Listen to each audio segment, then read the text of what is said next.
பைபிள்ல நிறைய வசனம் சூப்பரா இருக்கும். எனக்கு ரொம்ப புடிச்ச வசனங்கள் ஒரு சில வசனங்கள் இருக்கு.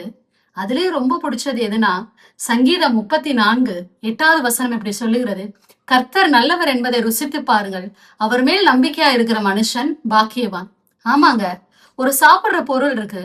பார்த்துக்கிட்டே இருந்தா அதோட ருசி தெரியுமா? இல்ல இல்ல. சாப்பிட்டு பார்த்தாதான், அத நம்ம அனுபவிச்சாதான் புளிப்பா இருக்கா, இனிப்பா இருக்கா, காரமா இருக்கா, துவப்பா இருக்கான்றத நம்மளால சொல்ல முடியும். அது போலதான் ஏசப்பா நல்லவர், நல்லவர், வல்லவர், அற்புதம் செய்றவர்னு சொல்லிக்கிட்டே இருந்தா மட்டும் பத்தாது. அவர் செய்த நன்மைகளை நம்ம அனுபவிக்கணும். அதை நம்ம ஃபீல் பண்ணி பார்க்கணும். ஏசப்பா நல்லவர் என்பதை அப்படியே ருசிச்சு பார்க்கணும். அவருடைய அன்பை வந்து நம்ம அனுபவிக்கும் போது கண்டிப்பா அவர் நம்மளுடைய வாழ்க்கையில ரொம்ப ருசி உள்ளவரா இருப்பார். கசப்பான நம்ம வாழ்க்கையை கூட ருசி உள்ளதா ஏசப்பா மாற்றி தருவார்.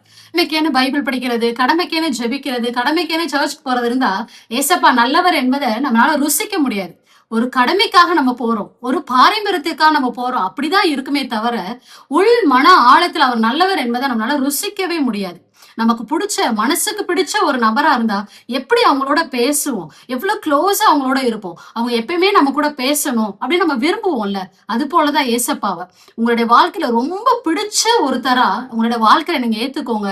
அவர் ருசி உள்ளவராய் நம்மளுடைய வாழ்க்கையில வருவார். நிறைய நன்மையான காரியங்களை செய்வாங்க. இன்றைய தினத்துல இருந்து ஏசப்பாவை டேஸ்ட் பண்ணி பழகுங்க. உங்களுடைய வாழ்க்கை ரொம்ப ருசி உள்ளதா இருக்கும். God bless you.